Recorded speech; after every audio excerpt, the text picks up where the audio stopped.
Morning, everybody. So here we go. Something new. Let's get into another Honest RC review. Now, hi Dexter. Dexter says hi.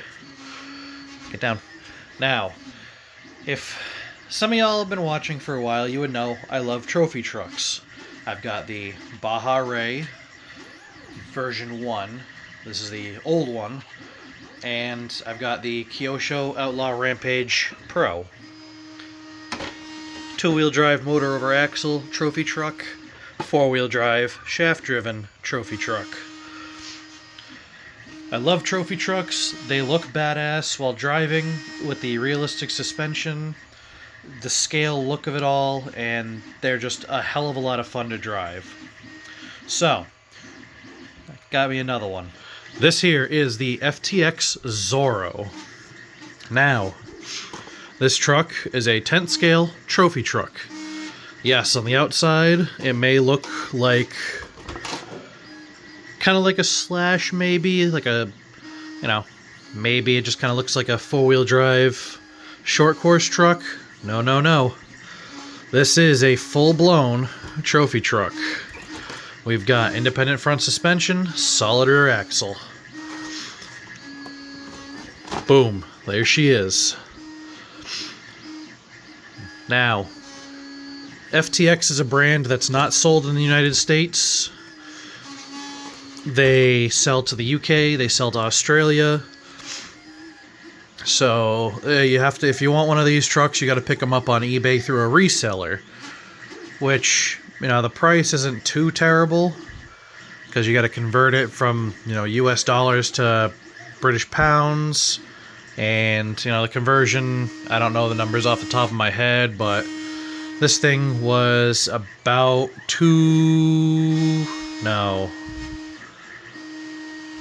hold on. So the price in British pounds, it was like 154 pounds, plus 50 shipping, or something like that. I know this was about $240 with after you paid for shipping as well from the UK. Now, so price-wise, about $250-ish. That puts this truck in the same category as this one when this one first came out. And even then, you can still find some of these ones, RTR or the kits, around that same price. So, again, you're looking at a 10th scale trophy truck. 10th scale trophy truck. However, this one is four-wheel drive. Now, some neat little features on this truck. I haven't driven it yet, but I've gone over it. As you can see, it doesn't come with actual bead locks. These are just, your standard short course off-road wheel. Kind of the way like the Slash comes. However, it does come, just like all the other ones, with a usable spare. So just like the Baja Ray, just like the Kyosho, it comes with a usable spare tire, which is really cool. Now, the Baja Ray, all these body panels are held on with these little lock nuts. The Outlaw Rampage, or you take the body off, it's the 4 pins and the whole cage comes with it. The Zorro is like the Kyosho. You take these body pins off, 2 in the front, 2 in the back. Body pins come off, and the whole cage, the interior, all comes with the body. So, that leaves you with a naked chassis. Now, taking a look at this, yes, this one is brushed. The brushless is going to run you like $400. So I said, screw that. I'm just going to do the brushed. If I want to, I can upgrade later. Came with a nice, what is that? I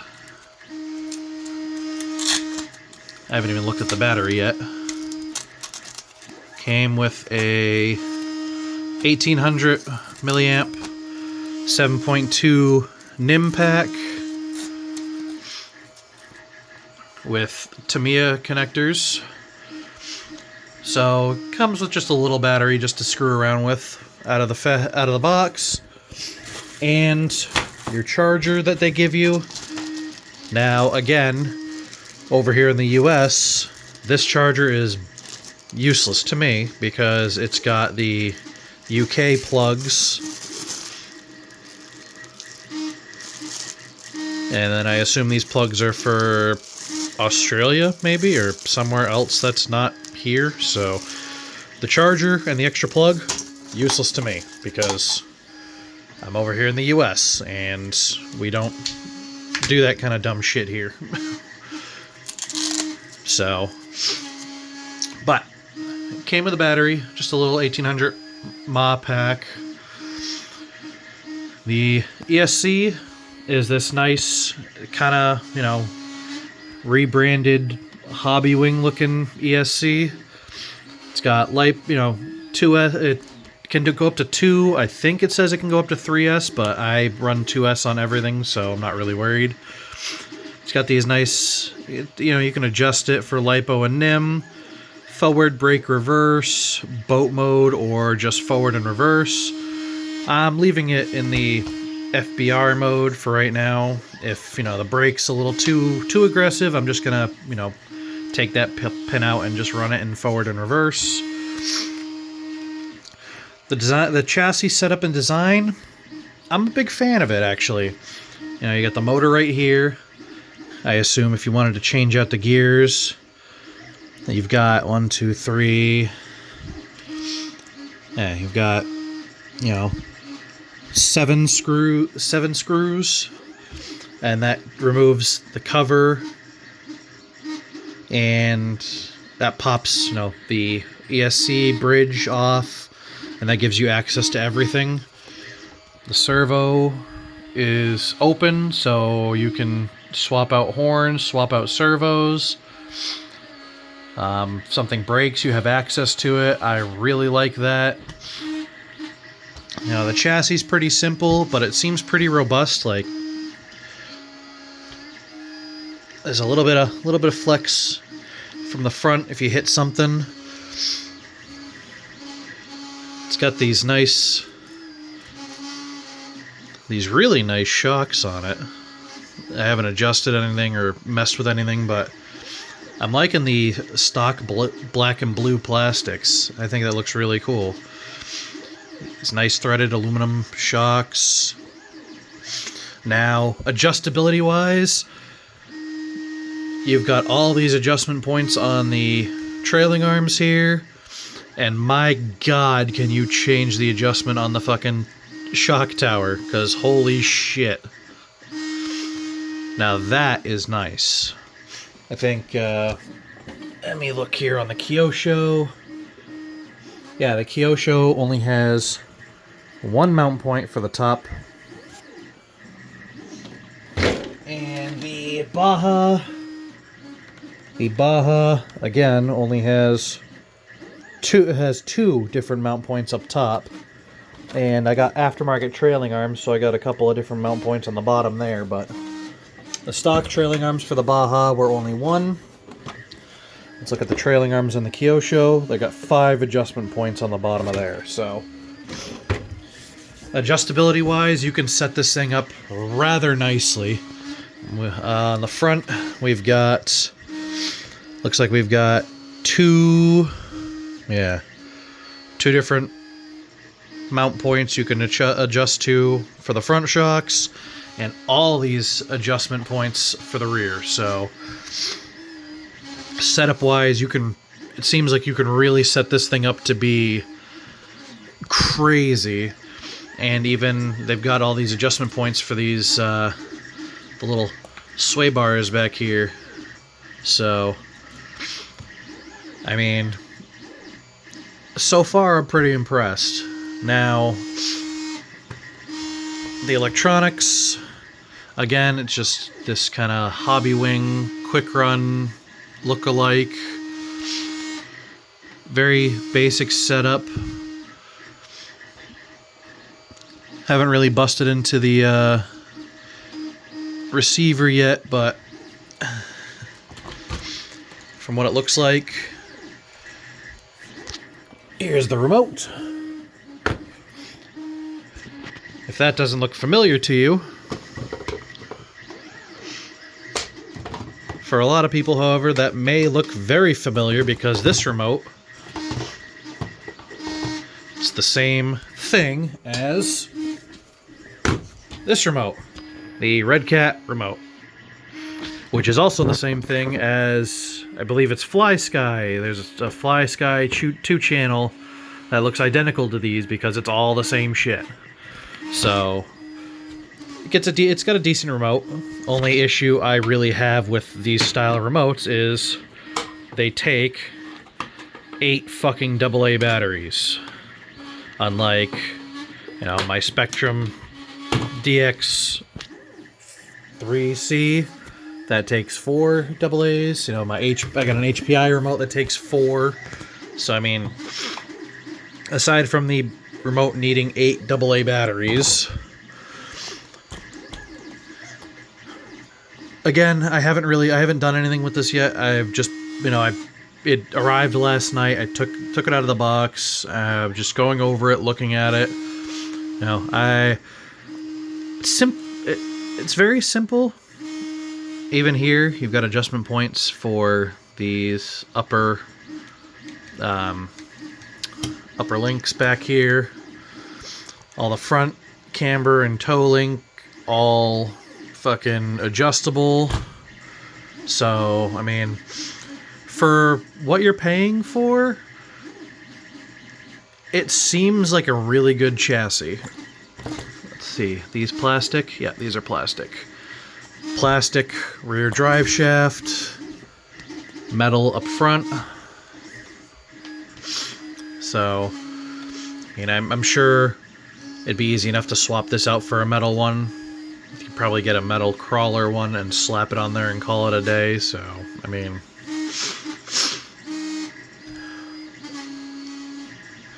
so on my first impressions, I'm rather impressed with this for something that you can't normally buy over here in the States.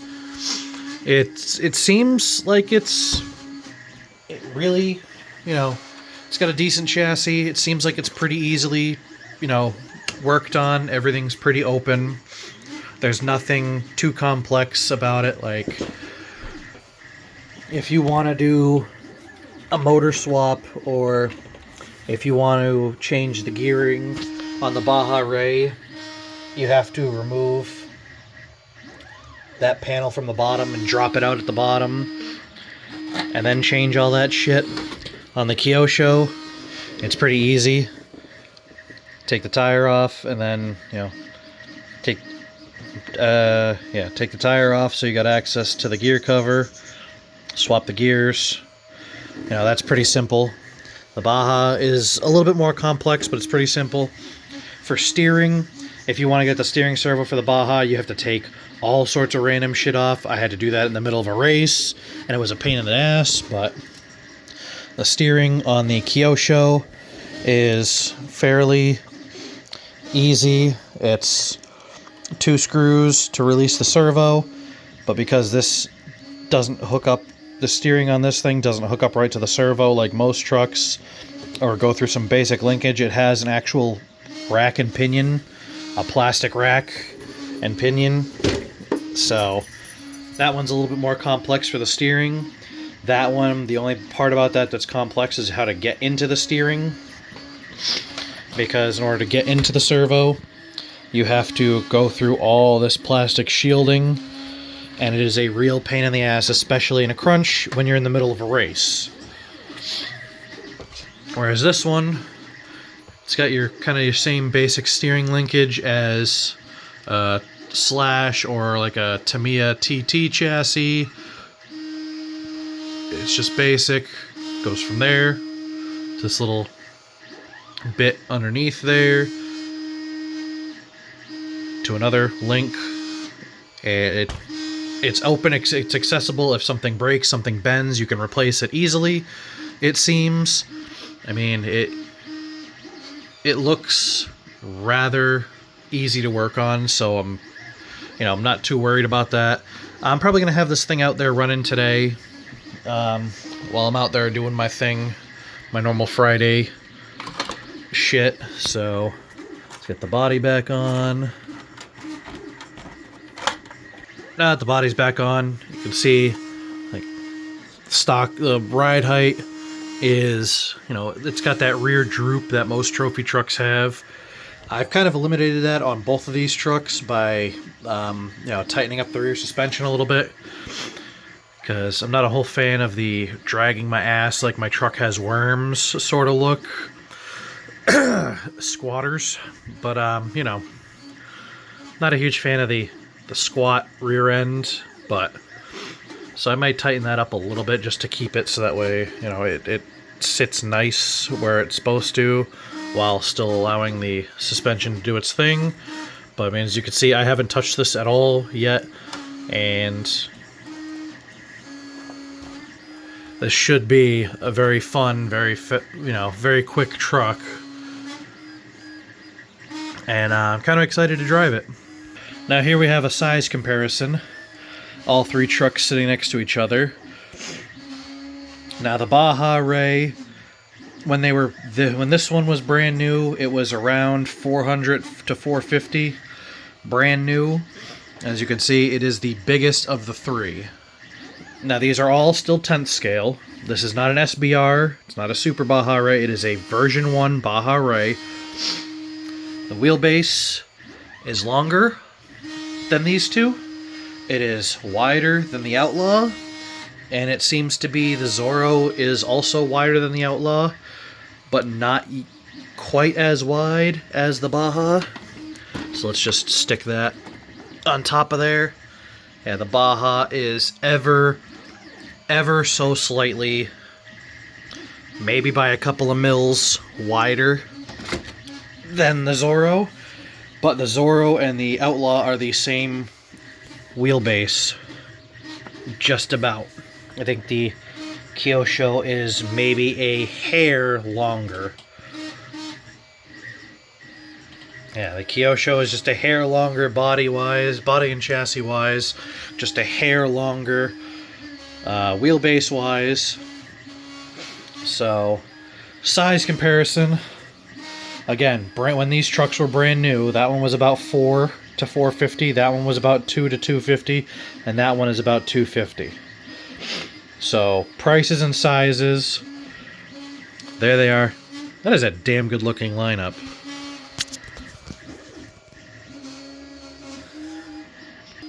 So, overall first impressions, I'm really liking this truck. Now, even though it didn't come with legit beadlocks, the Kyosho did. The Baja came with this same style wheels, not real beadlocks. But I do have beadlocks, plastic beadlocks on there now. I need to get aluminum ones for that truck. I'm going to see how this truck handles with these, you know, stock wheels and tires.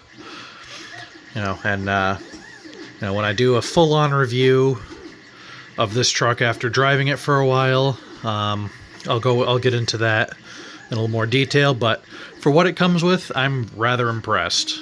So, stay tuned for more on the FTX Zorro. So, that's my first impressions of the Zorro, and, you know, stacking it up against the Kyosho Outlaw Rampage Pro and the Losi Baja Ray. I mean, it is a damn good looking truck, and, you know, for the money, for the size, for what you get, you know, what it has out of the box,